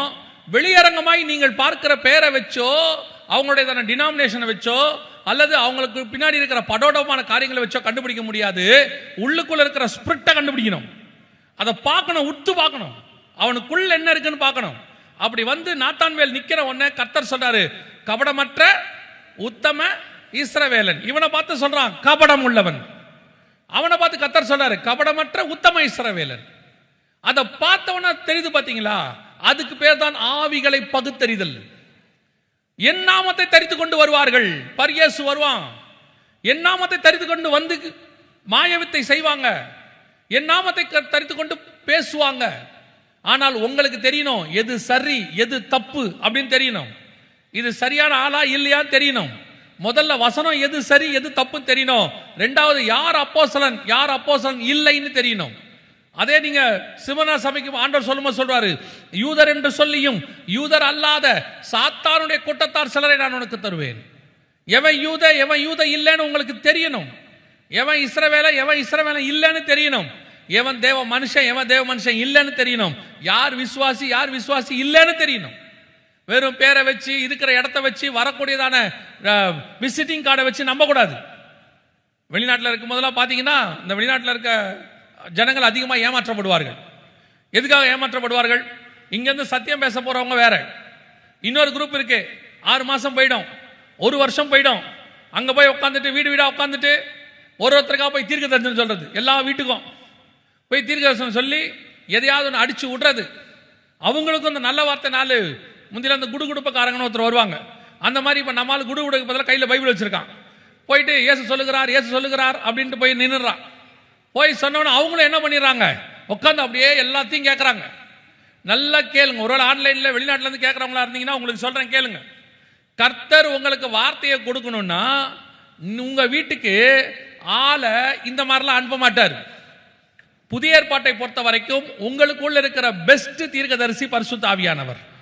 உங்க கையில் இருக்கிற சிறந்த தீர்க்க தரிசன புஸ்தகம் இந்த பரிசுத்த வேதாகமம். உங்கள் சபைக்குள்ளே தீர்க்க தரிசன வரம் கிரியை செய்யும். போய் உட்காருங்க, நல்லா ஜெபம் பண்ணுங்க, பைபிள் வாசிங்க, உங்க கூட ஆண்டவர் பேசுவாரு. நீங்க இந்த மாதிரி பரியேசுக்கு பின்னாடி போனீங்கனால் ஒரு நாள் அவர்கள் ஸ்பிரிட் உங்களையும் பிடிக்கும். அவங்களுக்குள்ள இருக்கிற பலகீனம் உங்களுக்கு வரும். அவங்களுக்குள் காணப்படுகிறதான அசுத்தங்கள் அல்லது இந்த மாதிரி ஸ்பிரிச்சுவல் ப்ராப்ளம் உங்களுக்குள்ளேயும் வரும். ரொம்ப கேர்ஃபுல்லா இருந்து கொள்ளுங்க. நிறைய பேர் பயப்படுறாங்க இந்த மாதிரி ஆட்கள் வந்து. அதுவும் இந்த தீர்க்க தரிசனம் ஒரு ஆட்கள்லாம் வந்து சிலர்லாம் இருக்கான், ரொம்ப அழகா தீர்க்க தரிசனம், அதாவது தீர்க்க தரிசனம் கரெக்டா இருக்காது, உரைக்கிற விதம் நல்லா இருக்கும். சில நேரத்தில் பார்த்துருக்கீங்களா, நல்லா பாட்டு பாடுறவன் சாதாரணமாக தான் பாடுவான். புரியுதா உங்களுக்கு? இந்த பாட்டு பாட தெரியாதவன் என்ன பண்ணுவானா, பின்னாடி பாட்டை போட்டு விட்டு வாய் மட்டும் அசைப்பான். அவன் பார்த்தீங்கன்னா பாட்டு பாடுறவனோட முக பாவம் நம்ம தான் நல்லா பயங்கரமாக பண்ணுவான். இவன் தான் ஒரிஜினலாக பாடுற மாதிரியே இருக்கும். சமீபத்தில் நாங்கள் ஒரு இந்த கிறிஸ்டியன் ட்ராமா ஒன்று போட்டாங்க, கூப்பிட்டாங்க. அந்த ட்ராமாவில் வந்து பின்னாடியே மியூசிக் போட்டுறாங்க எல்லாத்தையும். முன்னாடி இருக்கிறவங்க சும்மா நடித்தா போதும். அதில் ஒருத்தர் தபேலா வாசிக்கிற மாதிரி பண்ணார். நான் ஷாக் ஆகிட்டேன். செம்மையாக வாசிச்சார். அப்புறம் கொஞ்சம் உத்து பார்த்தா தெரியுது அது ரெக்கார்டிங்க. அவர் கையை தான் வாசிக்கிறார். அப்புறம் தான் அவரை கூப்பிட்டு சொன்னேன், தபேலா வாசிக்கிறவங்க கூட இவ்வளோ கரெக்டாக வாசிக்க மாட்டான். அதே மாதிரி தான் தீர்க்க தரிசனம் சொல்கிற ஆள் இருக்குல்ல, உண்மையாக தீர்க்க தரிசனம் சொல்கிற எலியா, எலிசா, இந்த யோவான் ஸ்நானகன் இவெல்லாம் வந்தானா பேசிட்டு போயிட்டே இருப்பான். நீயே அந்த மனுஷன் அப்படின்ட்டு போயிடுவான். நான் தான் தீர்க்கதரிசி. எலியா வருவான், கட்டிலேருந்து நீலாம் இறங்க மாட்ட போட அப்படின்ட்டு போயிடுவான். அவன் சொல்லிட்டு போயிட்டே இருப்பான். இவன் வர்றாருல இந்த தீர்க்கதரிசி, இவருடையதான ஏற்ற இறக்கம் மாடுலேஷன்லாம் பார்த்தீங்கன்னா நீங்களே மிரண்டுருவீங்க. அப்படியே கண்ணை மூடி சுருட்டி அப்படியே பரலோகத்துக்கு ஒரு ட்ரிப் போயிட்டே வருவார் உங்க எதிரில். போய் ஒரு அம்மா தெரியாதனமா அவரை கேட்டுருச்சு, எங்களுக்கு என்ன குழந்தை பிறக்கணும், அதுக்கு அறிவு வேண்டாமா, இன்னும் ஒரு 6 மாதம் வெயிட் பண்ணால் என்ன குழந்தை அதுக்கே தெரிஞ்சிடும். இப்போ 6 மாதத்துக்கு முன்னாடி போய் அந்த வயிற்றில் குழந்தை இருக்கு போய் கேட்குறாங்க. அதில் யாராவது ஜோம் பண்ண வந்து அந்த வயிற்றில் குழந்தை இருக்கிற போது நீங்கள் பண்ணுற சேட்டைகள் பெருஞ்சாட்டை. யாராவது ஜோம் பண்ண வந்தாருன்னா அவர் நல்ல ஏதோ ஒரு வார்த்தையில் சொல்லிட்டு போறாரு, ஆண்டவர் கர்த்தர் உனக்கு ஒரு நல்ல மகனை தருவாருன்ட்டா அதோட நம்ம பிடிச்சிக்குது. ஓ, ஆண்டவர் மகனை தான் தருவார். மகள் பிறந்துச்சுன்னா அந்த கள்ள தீர்க்கதரிசி ஆயிட்டாருன்றது அவர் சொல்லும் போது சொல்லிட்டு போறாரு. இந்த அம்மாவும் அடி பிடிச்சிருச்சு. போயிட்டு என்ன சொல்ல போறாருன்னு கேட்டா அவரு கண்ணை மூடி சுருக்கி நல்லா திருப்பி இப்படி எல்லாம் பார்த்துட்டு கடைசியா சொல்றாரு, குழந்தை குப்புரடிச்சு படுத்திருக்கு, என்ன குழந்தைனே தெரியலன்றார். அப்படி ஒரு தீர்க்க தரிசனம் உங்களுக்கு தேவையா? அது அவசியமா? இதுதான் இன்னைக்கு கடைசி காலத்தில் உங்களை ஏமாத்துகிறதான காரியங்கள். வர்றது இயேசுவின் நாமத்தில் வராங்க, ஆனால் வஞ்சிக்கிறவர்கள் வரார்கள். தயவு செய்து இந்த வீட்டுக்குள்ள ஏத்துறது அதில் ரொம்ப கேர்ஃபுல்லாக இருங்க. இன்னும் சொல்ல போனால் ஆன்லைனில் பார்க்கறதுல இப்போ ரொம்ப கேர்ஃபுல்லாக இருங்க. நிறைய பேர் ஆன்லைனில் என்னென்னமோ உபதேசம் எப்படி எங்கேருந்து கண்டுபிடிக்கிறாங்களே தெரியல, நூதனமாலாம் யோசிக்கிறாங்க. அதனால தயவு செய்து கேர்ஃபுல்லாக இருந்து கொள்ளுங்க. வசனம் வாசிங்க. வெளிப்படுத்தின விசேஷம் 13ஆம் அதிகாரம் 11வது வசனத்தை வாசிங்க. வெளிப்படுத்தல் 13:11. பின்பு வேறொரு மிருகம் பூமியிலிருந்து எழும்ப கண்டேன். அது ஒரு ஆட்டுக்குட்டிக்கு ஒப்பாக 2 கொம்புகளை உடையதா இருந்தது. வலு சர்ப்பத்தை போல பேசினது. இதைதான் அந்த வசனம் சொல்லுது. என் நாமத்தை தரித்து கொண்டு. இவங்க யாரு? பார்க்கறதுக்கு ஆட்டுக்குட்டி மாதிரி இருப்பாங்க. அவங்க பார்க்கறதுக்கு எப்படி இருப்பாங்க? ஆட்டுக்குட்டி மாதிரி இருப்பாங்க. ஆனா வசனம் சொல்லுது வலு சர்ப்பத்தை போல பேசினது. உள்ளுக்குள்ள என்ன இருக்குது? பிசாசினுடைய காரியங்கள். இதயத்தின் நிறைவினால் வாய் பேசும். உள்ளுக்குள்ள ஃபுல்லா பிசாசின் காரியங்கள் நிரம்பி இருக்குது. ஆனா மேல இருக்கிறது பார்த்தா ஆட்டுக்குட்டி மாதிரி இருக்குது. இதுதான் இன்னைக்கு கடைசி காலத்தில் வெளியே இருந்து எழும்பி வரக்கூடியதான நிறைய மிருகங்கள். நீங்க ஆட்டுக்குட்டி தான் பாக்குறீங்க, ஆனா உள்ளுக்குள்ள இருக்கிற பிசாசு உங்களுக்கு தெரிய மாட்டேங்குது. அதுக்கு தான் ஆவிகளை பகுத்தறிகிற வரம் வேணும். ஒரு ஆள் வந்து உட்கார்ந்த உடனே, சில நேரங்களில் சிலர் வந்து உட்கார்ந்த உடனே உங்களோட ஸ்பிரிட்ல ஒரு டிஸ்டர்பன்ஸ் வரும். ஒரு டிஸ்டர்பன்ஸ் அதை நீங்க எப்படி வேணாலும் ஃபீல் பண்ண முடியும். ஆனால் அதை நீங்கள் ஃபீல் பண்ணணும். அந்த அளவுக்கு நீங்கள் ஆண்டவரோட இருக்கணும். அதான் ரொம்ப இம்பார்ட்டன்ட். ஒருத்தர் வந்து உட்காந்த உடனே அந்த ஸ்பிரிட்டு ஒத்து போகுமா போகாதான்னு உங்களுக்கு தெரியும். சிலரோட பேசும்போது நமக்கு ஒத்து போகாது. இத்தனைக்கும் அவங்களுக்கு பார்த்தீங்கன்னா நல்ல சாட்சி தான் நம்மக்கிட்ட சொல்லுவாங்க. பேரு பரியேசுன்னு தான் இருக்கும், சொல்லும் போது எல்லாம் என்ன சொல்லுவாங்க. ஆனால் நீங்கள் உட்காந்துட்டு அவங்ககிட்ட பேசிட்டு போன பிறகு அவங்க போயிட்டாங்கன்னா உங்களுக்கு சமாதானம் வந்துடும். என்னமோ டிஸ்டர்பன்ஸ் இருக்கும். ஒரு நாள் வரும், அவர்களுக்கு ஒருத்தன காரியங்கள் நீங்கள் கேள்விப்படுவீர்கள். அப்போ உங்களுக்கு அது உறுதியாகும், இது ஏதோ ஒரு சம் டிஸ்டர்பன்ஸ். இதை மட்டும் நீங்கள் உங்கள் ஆவியில் இந்த வரத்தை அல்லது இந்த ஆவிக்குரிய வளர்ச்சியை நீங்கள் அடைஞ்சிட்டிங்கன்னா நீங்கள் ஏமாற மாட்டீர்கள், நஷ்டம் அடைய மாட்டீர்கள். உங்கள் வாழ்க்கையில் நிறைய பிரச்சனைகளை ஈஸியாக கடந்து போயிடுவீங்க.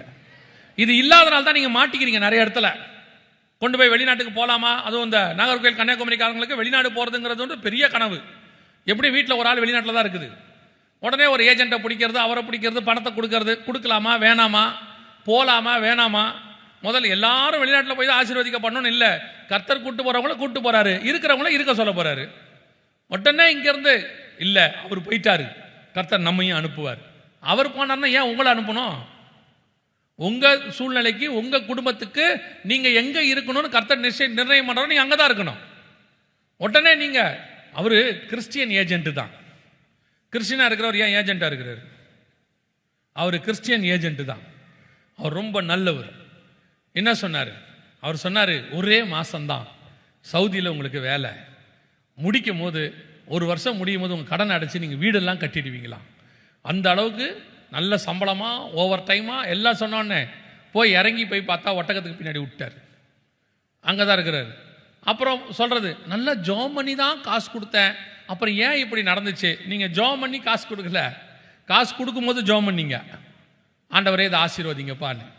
நீங்கள் முன்னாடியே போய் ஜோம் பண்ணணும். அது எல்லாத்துக்கும் சொல்கிறேன். ஒரு கல்யாணம் பண்ண போகிறீங்க, ஒரு மகனோ ஒரு மகளையோ நீங்கள் பார்த்து பண்ண போகிறீங்கன்னா முன்னாடியே போய் ஜோம் பண்ணணும்.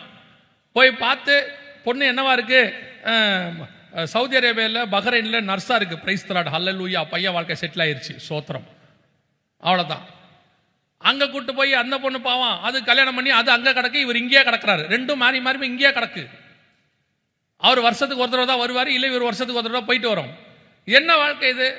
அப்புறம் கேட்டால் சொல்றது, கர்த்தர் ஜோம் பண்ணி தான் சொன்னார். பிரிக்கிறவர் எப்படி கர்த்தராக இருப்பார்? மனுஷன் நினைத்ததே தேவன் நினைத்ததே மனுஷன் எப்படி கர்த்தர் பிரிப்பார்? பிரித்து வைக்கிறது எப்படி தேவசித்தமாக இருக்கும்? உடனே இப்போ கல்யாணம் ஆகி தனித்தனியாக இருக்கிறவங்களாம் தேவசித்தம் இல்லைன்னு முடிவு பண்ணிடாதியா? அது வேற இருக்கு.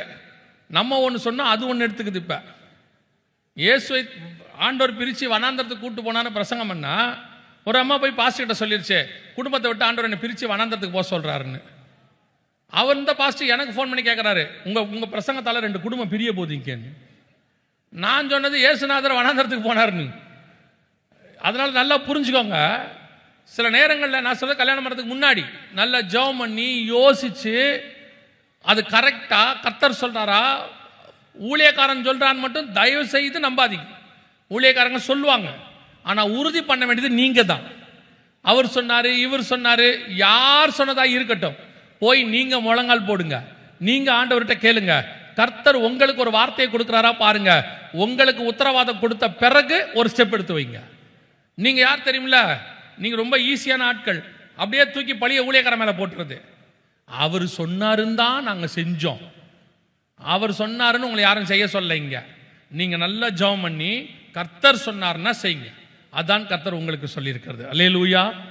எந்த ஒரு விஷயமோ, அது கல்யாணமோ வேலையோ அல்லது உங்களுக்கு ஒரு காரியத்தை வாங்க போறீங்களோ, எது பண்ணாலும் தேவன் சொன்னாரா, அதில் ஒரு உத்தரவாதம் இருக்கா, எங்கிட்ட ஆண்டவர் சொல்லியிருக்காரு, வார்த்தை கொடுத்துருக்காருங்கிற கன்ஃபர்மேஷன் இருக்கா.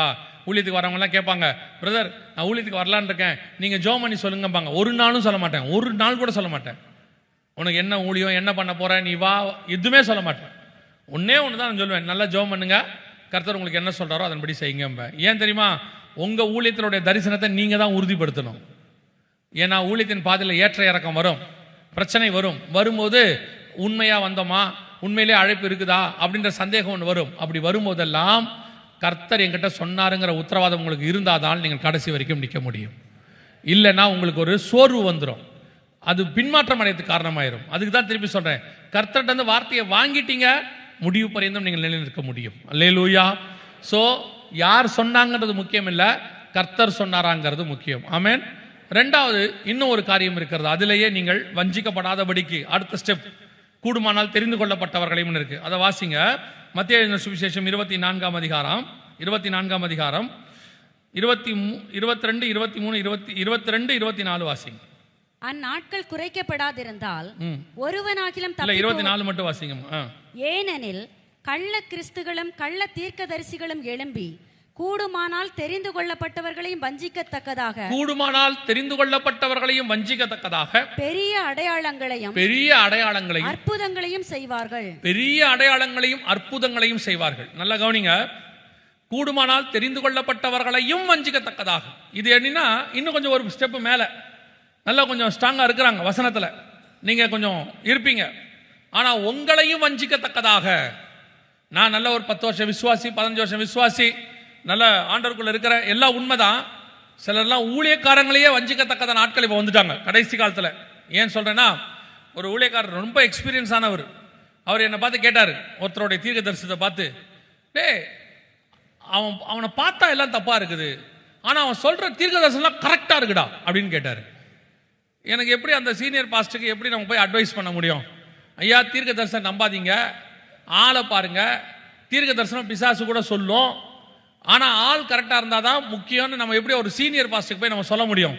அவர் என்னை கூப்பிட்டு கேட்கிறாரு, இவனை பார்த்தா எல்லாமே தப்பா தாண்டா இருக்குது, ஆனா தீர்க்க தரிசனம் கரெக்டா சொல்றான். தீர்க்க தரிசனம் கரெக்டா சொல்லுகிறதுனால எல்லாமே கர்த்தரிடத்துல வந்தது என்று அர்த்தம் அல்ல. கூடுமானால் தெரிந்து கொள்ளப்பட்டவர்களையும் வஞ்சிக்கத்தக்கதாக. இப்போ சொல்ற தீர்க்க தரிசனம் இல்லைன்னு சொல்லல. தெசலோனிக்கேயருக்கு எழுதும்போது பவுல் தெளிவா சொல்றாரு, தீர்க்க தரிசனத்தை அற்பமாய் எண்ணாதிருங்கள், ஆனால் ஆராய்ந்து பார்த்து நலமானதை பிடித்துக் கொள்ளுங்கள். அதான் ரொம்ப இம்பார்ட்டன்ட். கூடுமானால் தெரிந்து கொள்ளப்பட்டவர்களையும் வஞ்சிக்கத்தக்கதாக பெரிய அடையாளங்கள் அற்புதங்கள் செய்யப்படும். அதனால்தான் நான் திருப்பி எப்பவுமே சொல்வேன், அற்புத அடையாளத்துக்கு பின்னாடி ஓடாதீங்க. அற்புத அடையாளங்கிறதே என்னன்னு கேட்டீங்கன்னா, மார்க் 16 வசனம் சொல்லுது, அவர் அற்புதங்களினாலும் அடையாளங்களினாலும் வேத வசனத்தை உறுதிப்படுத்தினார். அந்த அற்புத அடையாளம் எதுக்காக? வசனத்தை உறுதி பண்றதுக்காக, உங்களை கவர் பண்றதுக்காக இல்ல, உங்களை அட்ராக்ட் பண்றதுக்காக இல்ல, நான் பெரிய ஊழியக்காரன் ப்ரூஃப் பண்றதுக்காக இல்ல, என் ஊழியத்தினுடைய வளர்ச்சிக்காக அல்ல, என்னுடைய பண தேவைகளை சந்திப்பதற்காக அல்ல. அற்புத அடையாளம் என்பது வசனத்தை உறுதிப்படுத்துவதற்காக. நீங்க இந்த அற்புத அடையாளத்துக்கு பின்னாடி தான் ரொம்ப ஏமாந்துறீங்க. அதான் இங்க லாஸ்ட். வசனம் கூட ஓரளவுக்கு ஸ்ட்ராங் ஆயிடுறாங்க, அற்புத அடையாளத்தை பார்த்த உடனே எவ்வளவு பெரிய அற்புதம் நடக்குது, அப்ப ஒரு பெரிய ஊழியக்காரர் தான். இல்ல, சவுலும் தீர்க்க தரிசனம் உரைக்க முடியுமா முடியாதா? பழைய ஏற்பாட்டில் வசனம் சொல்லுது, சவுலும் தீர்க்க தரிசனம் ஒருவனாக எண்ணப்பட்டான். அங்கேயும் முடியும், அங்கேயும் சொல்லுவான், சவுலும் சொல்லுவான். சில நேரங்களில் தேவனுடைய ஊழியக்காரர்கள் அல்லாதவர்கள், பிசாசின் மக்கள் அற்புதங்களை செய்வார்கள். ஒரு தேவ மனுஷன் இருந்தார் தமிழ்நாட்டில். அந்த தேவ மனுஷன் கர்த்தர் மூலமாக பெரிய அற்புதங்களை எல்லாம் செய்தார், செஞ்சுக்கிட்டே வந்தார். ஒரு நாள் அவர் தன்னை பிசாசுக்கு விற்று போட்டார். பிசாசுடைய ஸ்பிரிட் வந்துருச்சு, ஆனா அற்புதம் நடந்துகிட்டே இருக்கு. ஆனா அவர் பிசாசுக்கு வித்து போட்டாருங்கிறது கூட இருந்த எல்லாருக்கும் தெரிஞ்சிருச்சு. அவங்க எல்லாம் விலகிட்டாங்க, ஆனா இங்க அற்புதம் நடந்துகிட்டே இருக்குது. இப்ப அந்த தேவ மனுஷன் இல்லை, மரித்து போனார். எதுக்கு சொல்றேன்? பல நேரங்களில் இந்த அடையாளங்கள் இருக்குல்ல, அற்புத அடையாளங்கள், இதை வச்சுக்கிட்டு நீங்க ஒரு ஆளை டிசைட் பண்ணாதீங்க. அவர் நல்ல ஊழியக்காரர், கெட்ட ஊழியக்காரர். இப்போ சொல்றேன், எந்த ஊழியக்காரையும் கனவீனப்படுத்துறதுக்காக நான் சொல்லல, நீங்க ஏமாறக்கூடாதுங்கிறதாக சொல்றேன். ஆண்டவர் சொல்றார், சர்ப்பத்தை போல வினா உள்ளவர்களாய் இருங்கள்னு. பைபிள் சொல்லுது, கூடுமானால் தெரிந்து கொள்ளப்பட்டவர்களையும் வஞ்சிக்கத்தக்கதாக. ரொம்ப கேர்ஃபுல்லா இருந்து கொள்ளுங்க. அவங்க பாட்டு அற்புத அடையாளங்கள் செய்வாங்க. இயேசு சொல்றாரு மத்தேயு 7 கடைசி நாட்களிலே அநேகர் அவர்கிட்ட நிப்பாங்களாம், உம்முடைய நாமத்தினாலே பிசாசுகளை துரத்தணும் அல்லவா, உம்முடைய நாமத்தினாலே தீர்க்க தரிசனம் உரைத்தோம் அல்லவா. இயேசு என்ன சொன்னார் அவங்கள பார்த்து? உங்களை அறியேன், தெரியாதுன்ட்டார். அற்புத அடையாளம் செஞ்சோமே, அவன் அதை தான் சொல்றான், ஆண்டவரே நாங்க அற்புத அடையாளம் செஞ்சோமே. அற்புத அடையாளம் செஞ்சீங்க, ஆனா என் பிதாவின் சித்தத்தின்படி செய்யல. அதான் இங்க பிரச்சனை. இப்போ கடைசி காலத்துல அற்புத அடையாளம் நிறைய இருக்கு. இந்த காலத்துல முதல்ல இந்த அற்புத அடையாளத்தை விசுவாசிகள் எவ்வளவு தூரம் நீங்க நம்பணும் நான் உங்களுக்கு சொல்லிட்டு நான் ஜோமனி முடிக்கிறேன். கவனிங்க, விசுவாசிகள் இந்த அற்புத அடையாளத்துக்கு பின்னாடி போறதை நிறுத்திடுங்க. ஏங்க எங்களுக்கு அற்புத அடையாளம் கிடையாதா, இந்த அற்புத அடையாளங்கள் இருக்கு. அது சுவிசேஷம் சொல்லும் போது அதை யூஸ் பண்றோம். அதை சுவிசேஷங்கள் யூஸ் பண்றாங்க. ஆத்ம ரட்சிப்புக்காக, ஆண்டவரை அவங்க விசுவாசிக்கிறதுக்காக அது நடக்குது. சபைக்குள்ள அற்புத அடையாளங்கள் உங்களுக்கு தானாய் நடக்கும். இங்கே வசனத்தின் வழியாக அற்புதம் நடக்கும். இந்த வசனத்துக்கு ஒரு பவர் இருக்கு. இந்த வசனம் என்ன செய்யணும்னா உங்களை ஹீல் பண்ணும். இந்த வசனம் உங்களை டெலிவர் பண்ணும், விடுதலை கொடுக்கும். நீங்க வேணா அந்த வசனம் வாசிங்க. அப்போஸ்தலர் நடபடிகள் 10ஆம் அதிகாரம் 38வது வசனம் வாசிங்க. அப்போஸ்தலர் 10:38 வாசிங்க. நசரேயனாகிய இயேசுவை தேவன் பரிசுத்த ஆவியினாலும் வல்லமையினாலும் அபிஷேகம் பண்ணினார். தேவன் அவருடனே கூட இருந்தபடியினாலே அவர் நன்மை செய்கிறவராயும் பிசாசின் வல்லமையில் அகப்பட்ட யாவரையும் குணமாக்குகிறவராயும் சுற்றி திரிந்தார். அப்ப நல்லா கவனிச்சுக்கொள்ளுங்க. உங்களுக்குள்ள பரிசுத்த ஆவியானவர் இருந்தா நன்மை செய்தல், அகப்பட்டவர்களை விடுதலையாக்குதல், குணமாக்குதல் தானான வரும். அப்ப சபை ஆவியானவர் நடத்தப்படுது. இங்க பிரசங்கத்திலே அந்த ஹீலிங் தானா நடக்கும். வார்த்தை உங்களை விடுதலை ஆக்கும். இங்க வரும்போது தானா நடக்கும். இப்ப பாருங்க, பெருமாடுள்ள ஸ்திரீ, அந்த 18 வருஷமா அகப்பட்ட ஒரு அம்மா, 12 வருஷமா உள்ள பெருமாடுள்ள ஸ்திரீ எல்லாம் இருக்காங்க. இவங்க எல்லாம் நல்லா கவனிச்சு பாருங்க. இயேசு தலையில கை வச்சு ஹீல் பண்ணி நடக்கவே இல்லை. ஜபாலயத்துக்கு போறாரு, விடுதலை தானா வருது. வஸ்திரத்தை அந்த அம்மா தொடுது, விடுதலை தானா வருது. வசனங்கிறது யாரு? இயேசுங்கிறது யாரு? வசனம். தொட்டாலே விடுதலை வந்துடும், அவ்வளவுதான். அது தானா நடக்கும். நீங்க சபைக்கு வாங்க. அதெல்லாம் முந்தியெல்லாம் சொல்லுவாங்க, ஜப வீட்டில் கொண்டு போட்டா அற்புதம் தானா நடக்கும்பா. உடம்பு சரியாதவங்க ஜப வீட்டில் கொண்டு போடுவாங்க. இப்ப நீங்க எப்படி ஆயிட்டீங்க? இந்த ஒரு உடம்பு சரியில்லையா, அதுக்கு ஒரு ஊழியக்காரனை தேடணும். அதுக்கு ஒரு ஆளை பிடிச்சி வச்சிருப்பீங்க. ஆளுக்கு ஒரு இடத்த பிடிச்சி வச்சிருப்பீங்க. உடனே அவங்களுக்கு ஒரு ஃபோன். ஜபத்துக்காக ஃபோன் பண்றது, ஜப சப்போர்ட்டுக்கு ஃபோன் பண்றது வேற. நான் சொல்றது ஹீலிங்க்கு அங்கதான் ஃபோன். நீங்க இப்போ உடனே ஃபோன் பண்ணுங்க, உடனே ஹீல் ஆகணும், டெலிவரன்ஸ் ஆகணும். அப்ப அதெல்லாம் ஜெபம் பண்ண வேணாமா? நான் சொல்றேன், நீங்க முழங்கால் போட்டு ஜெபம் பண்ணுங்க. உங்கள் மூலமாகவே கர்த்தர் அந்த அற்புதத்தை செய்ய வல்லமை உள்ளவராய் இருக்கிறார். ஏன்னா அவர்களுக்குள்ள இருக்கிற இயேசுவும் உங்களுக்குள்ள இருக்கிற இயேசுவும் ஒரே இயேசு. அவர்களுக்குள்ள இருக்கிற வல்லமை உங்களுக்குள்ள இருக்கிற வல்லமை ஒரே வல்லமை. சில நேரங்களிலே புறஜாதியா ரட்சிக்கப்படாத இருக்கிறவங்களுக்கு சுவிசேஷத்தை சொல்லும் பொழுது இந்த வரத்தை கர்த்தர் கொடுக்கிறார். இங்க சபைக்குள்ள அது தானாய் கிரியை செய்யும். இங்க அதெல்லாம் நடக்கும். விசுவாசி அற்புதங்களை பெறுகிறவர்கள் அல்ல, விசுவாசிகள் அற்புதங்களை செய்கிறவர்கள். உங்கள் மூலமா அற்புதம் நடக்கணும். உங்க ஏரியால உங்க வீடு தான் ஒரு ஹீலிங் சென்டர், ஒரு டெலிவரன்ஸ் சென்டர். அங்க நீங்க ஜெபம் பண்ணும்போது அக்கம் பக்கத்தில் உள்ளவங்களுக்கு விடுதலையும் வியாதியிலிருந்து சுகமும் கிடைக்கும் போது அவங்க இயேசுவை தேடி தானாய் வருவார்கள். அவர்களை அப்படியே சர்ச்சை கூட்டு வரணும், அவ்வளவுதான் வேலை முடிஞ்சு. நீங்க இன்னும் எதுக்கு பின்னாடி ஓடிட்டே இருக்கீங்க? யாராவது ஒருத்தருக்கு பின்னாடி. அங்க போனா அது நடக்கும், இங்க போனா இது நடக்கும், கண்காடியார் கிரவுண்டுக்கு போனா நடக்கும், அப்புறம் அந்துக்கு போனா நடக்கும். எங்கேயும் போக வேண்டாம். நீங்க எந்த கிரவுண்ட்ல போய் ஜெபம் பண்றதும் சரி, உங்க வீட்டில் முழங்கால் போட்டு ஜெபம் பண்றதும் சரி, ரெண்டும் ஒரே இயேசு தான். அன்னைக்கு வீடுகள் தோறும் அப்பம் விட்டார்கள், எல்லா இடத்துலயும் அற்புதம் நடந்துச்சு. இன்னைக்கும் அற்புதங்களை கர்த்தர் செய்ய வல்லமை உள்ளவராய் இருக்கிறார். தயவு செய்து இந்த அற்புதங்களுக்கு பின்னாடி ஓடாதீங்க. கடைசி காலத்துல வேதம் சொல்லுது, பிசாசுகள் அற்புதங்களை செய்யும். கடைசி காலத்துல வெளிப்படுத்தின விசேஷம் 16ஆம் அதிகாரம் 13-14 வாசிங்கள் பார்ப்போம். வெளிப்படுத்தின விசேஷம் 16ஆம் அதிகாரம் 13-14 வாசிங்கள். அப்பொழுது வலுசர்ப்பத்தின் வாயிலும் மிருகத்தின் வாயிலும் கள்ள தீர்க்கதரிசியின் வாயிலும் இருந்து தவளைகளுக்கு ஒப்பான 3 அசுத்த ஆவிகள் புறப்பட்டு வர கண்டேன். அவைகள் அற்புதங்களை செய்கிற பிசாசுகளின் ஆவிகள். அவைகள் அற்புதங்களை செய்கிற பிசாசின் ஆவிகள். அப்ப பிசாசு என்ன செய்யும்? அற்புதங்களை செய்யும். இன்னைக்கு நிறைய பேர் பிசாசை வச்சுக்கிட்டு அற்புதம் செய்யறான். புறஜாதியார், தேவ ஊழியர்களை பத்தி பேசல, புறஜாதியார் பிசாசுகளை வச்சுக்கிட்டு அற்புதம் செய்யறாங்க. இந்த மாதிரி அந்த பிசாசு இந்த பிசாசு வச்சு செய்யறாங்க. அதில் ஒரு சிலர் தேவ ஊழியர்களும் அப்படின்னு சொல்றவங்களா, அவங்க தேவ ஊழியர்கள் கிடையாது. அதுக்கப்புறம் அவர்களும் போய் இந்த பிசாசுகளை கொண்டு ஊழியம் பண்றாங்க. தயவு செய்து நிறைய இடத்துல போய் மண்டையை கொடுக்காதீங்க. உங்களுக்கு எந்த போய் யாருக்கிட்ட போனாலும் உடனே தலையை நீட்டுறது, உடனே முழங்கால் போட்டுறது உங்களுக்கு தெரிய மாட்டேங்குது. அதனால தான் உங்களுக்கு சொல்றேன். எல்லா வீட்டுக்கு சபைக்கு தெரியாம சில ஊழியக்காரங்களை வீட்டுக்கு வர வைக்கிறீங்க. வர வச்சு அவர்கிட்ட போய் மண்டையை கொடுக்குறீங்க. நான் குற்றமா சொல்லல, சரியானவராக இருந்துட்டாருன்னா பரவாயில்ல, தப்பா இருந்துட்டா என்ன பண்ணுவீங்க? அந்த அவருக்குள்ள இருக்கக்கூடிய ஸ்பிரிட் உங்களுக்குள்ள இறங்கிடுச்சுன்னா என்ன பண்ணுவீங்க? யோசிச்சு பாருங்க. அந்த அம்மா ஜபாலயத்தில் இருந்துச்சான், கிட்டத்தட்ட 18 வருஷமா பிசாசு பிடிச்சிருக்குது, எள்ளளவும் நிமிர முடியாத கூனி. அந்த அம்மாக்குள்ள பிசாசு இருந்துச்சு தெரியுமா? எங்க உட்காந்துருக்குது? சர்ச்சுக்குள்ள இருக்கு 18 வருஷமா. இன்னைக்கு நிறைய சர்ச்சுக்குள்ள அப்படி உட்காந்துருக்கு பிசாசு பிடிச்சி, தெரியவே தெரியாது.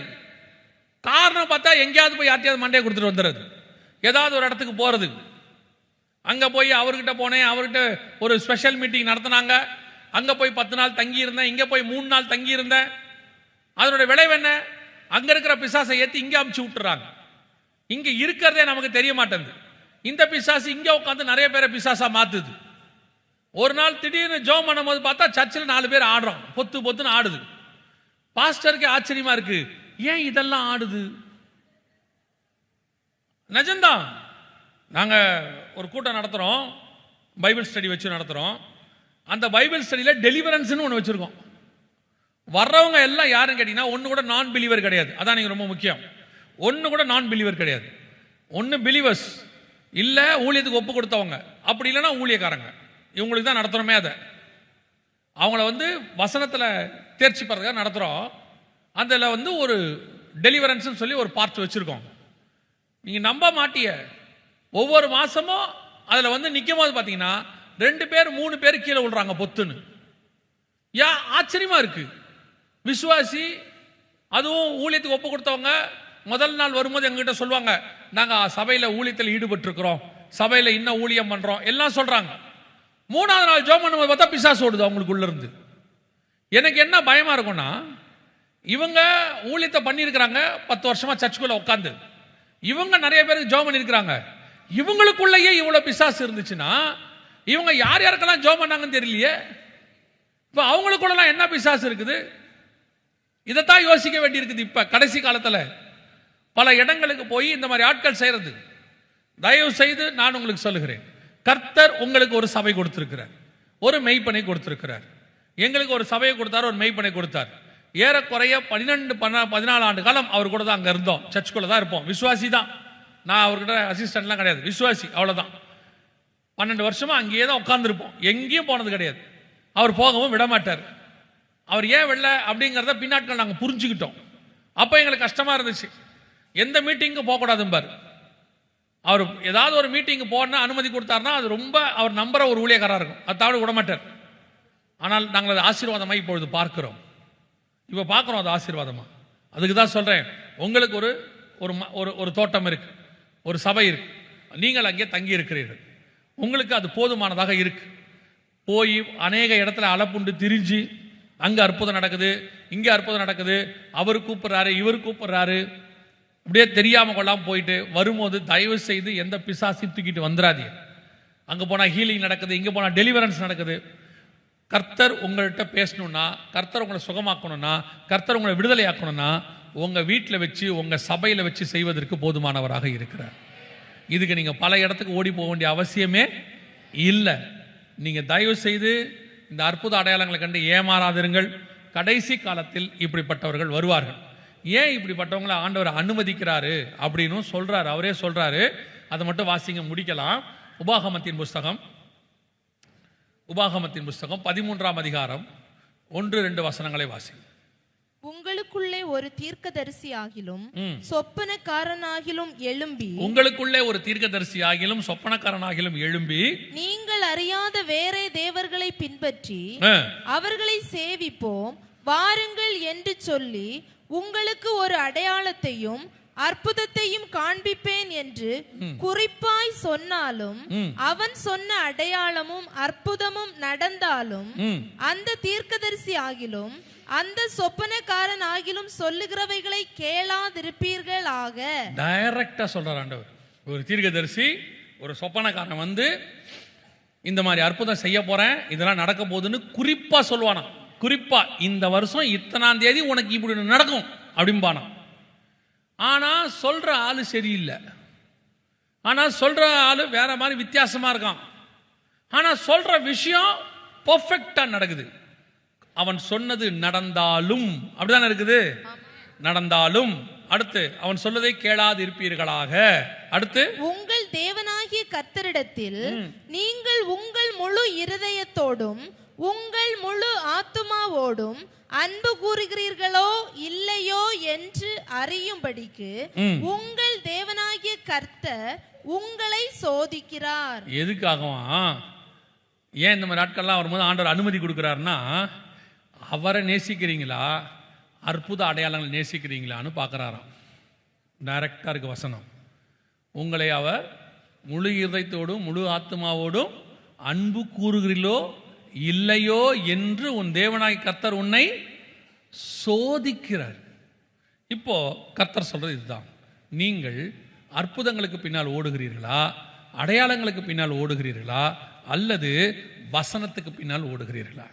நான் வசனத்தை சபைக்கு போவேன், சபைக்குள்ளே இருப்பேன், வசனம் வாசிப்பேன், ஜெபம் பண்ணுவேன், தியானிப்பேன், கர்த்தரோடு இருப்பேன்.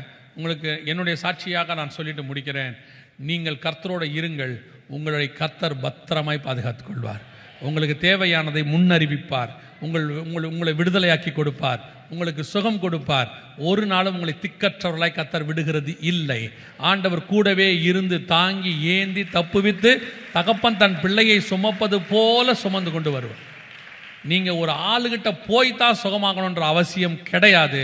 நீங்கள் கர்த்தரோட இருந்தால் அவரே சுகமாக்கி தருவார். எத்தனையோ பேரை கர்த்தர் சுகமாக்கிட்டு இருக்கிறார். சின்ன ஒரு 4 வயசு பிள்ளை இங்கே பக்கத்தில் இந்த ஒரு ஊரில் பண்ருட்டின்னு நினைக்கிறேன், அங்கே ஏதோ ஒரு பக்கத்தில் 4 வயசு பிள்ளை கேன்சர், 6 வயசு பிள்ளைன்னு நினைக்கிறேன், C4 கேன்சர், அது C4 ஸ்டேஜ். ஆனால் அந்த பிள்ளை சொல்லுது, ஏசப்பா எங்கிட்ட சொல்லியிருக்காரு சுகம் கொடுப்பாருன்னு. டாக்டர் சொல்கிறாங்க இல்லை முடிஞ்சிருச்சு அவ்வளோதான். ஆப்ரேஷன் தேட்டர் கூப்பிட்டு போகிறாங்க. போகும்போது சொல்கிறாங்க 72 மணி நேரம் கழிச்சு தான் எல்லாமே சொல்ல முடியும், அது வரைக்கும் ஒன்றும் சொல்ல முடியாது. ஆனால் அந்த பிள்ளை சொல்லுது இல்லை ஏசப்பா சுகம் கொடுப்பாருன்னு சொல்லியிருக்கிறாரு. ஆப்ரேஷன் முடிச்சு கூப்பிட்டு வராங்க. கூப்பிட்டு வந்தோன்னு சொல்லிட்டாங்க, சொல்கிறதுக்கு ஒன்றும் இல்லை அவ்வளோதான், 72 ஹவர்ஸ் கழிச்சு வேணால் பார்க்கலாம், எல்லாம் இருந்தால் பார்க்கலாம். 3 மணி நேரத்தில் பிள்ளை எழுந்துச்சு உட்காந்துருச்சு. உட்காந்துட்டு சொல்லுது, எனக்கு ஆப்ரேஷன் பண்ணும்போது ஏசப்பா சொன்னார் நீ பயப்படாத, நான் உன் கூட தான் இருக்கிறேன், உனக்கு ஒன்றும் ஆகாதுன்னாரு. ஒரு 6 வயசு பிள்ளைக்கு இருக்கிற விசுவாசம் ஏன் உங்களுக்கு இல்லை? ஒரு C4 ஸ்டேஜில் அந்த பிள்ளை சொல்லுது, அந்த பிள்ளை எந்த ஊழியக்காரனையும் தேடலை, யாருக்கு பின்னாடியும் போல, அது சொல்லுது ஏசப்பா என் கூட இருக்காரு, அவர் என்னை சுகமாக்குவார். அந்த தேவன் நம்மோடு கூட இருக்கிறார், அவர் சுகமாக்க வல்லமை உள்ளவராய் இருக்கிறார். அல்லேலூயா. வசனம் சொல்லுது, கடைசி நாட்களில் வஞ்சிக்கிறவர்கள் வருவார்கள், வஞ்சிக்கப்படாதிருங்கள். நாம் ஜெபிக்க போகிறோம். ஏந்திரிக்கலாமா நம்ம எல்லாம் தேவ சமூகத்தில்?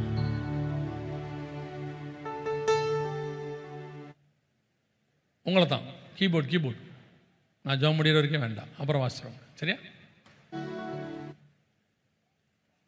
எல்லாம் கண்களை மூடுவோம்.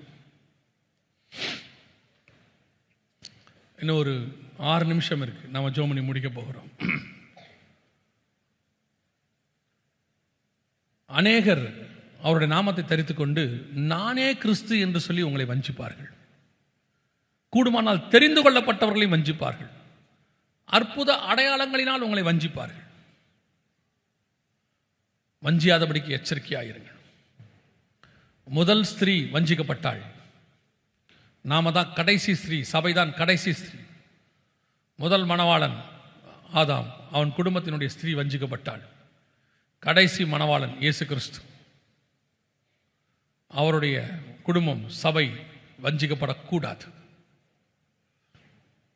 பாம்பை ஜெயிக்கணும், பாம்பின் வார்த்தைக்கு கீழ்ப்படியக்கூடாது. பாம்பா வராது, ஆட்டுக்குட்டியை போல வரும், 2 கொம்புகளை உடையதாய் வரும். ஆனால் நீ பேசுறத வச்சு தான் கண்டுபிடிக்கணும் அது பாம்பான்னு.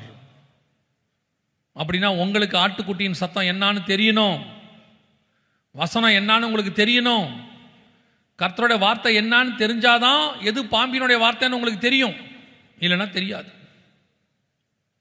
நம்ம ஒப்பு கொடுத்து ஜெபம் பண்ண போகிறோம். வேத வசனத்தில் நல்லா தியானிங்க. ஒருவேளை ஏதாவது புரியலையா, ஆவியானவற்றை கேளுங்க. ஒருவேளை எனக்கு அந்த அளவுக்கு முடியல, எக்ஸ்பீரியன்ஸ் இல்லையா, உங்கள் ஊழியக்காரங்கிட்ட போங்க, அவர் உங்களுக்கு சொல்லுவார். அநேக இடத்துல போய் மாட்டிக்காதீங்க, கள்ள உபதேசத்தில் மாட்டிக்காதீங்க. சில நேரத்தில் அற்புத அடையாளங்கள் வச்சு உங்களை ஏமாத்துவாங்க, மாட்டிக்காதீங்க. அவங்க இயேசுவின் நாமத்தில் வருவாங்க, மாட்டிக்காதீங்க.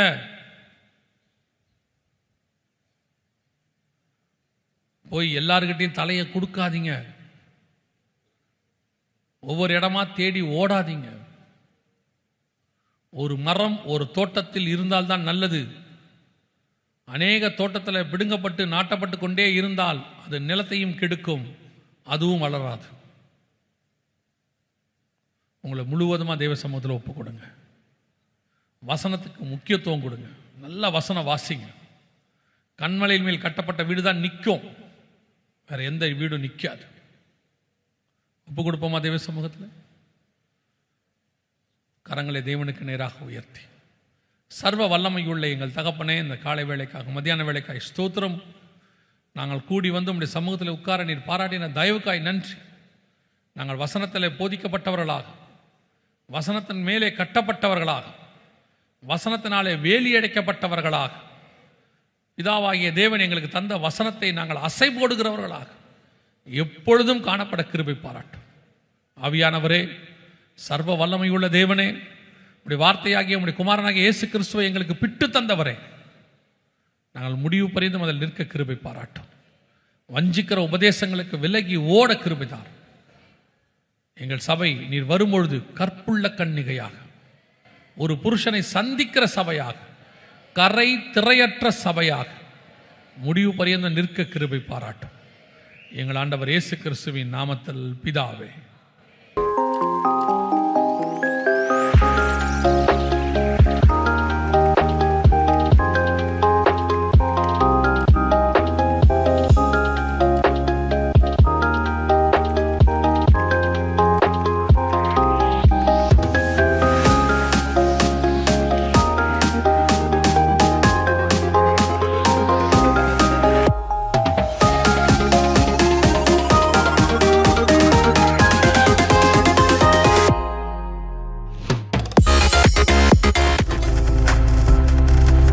நீங்கள் பார்த்துக் கொண்டிருப்பது உங்கள் ஜாய் டிவி. உங்கள் துக்கம் சந்தோஷமாய் மாறும்.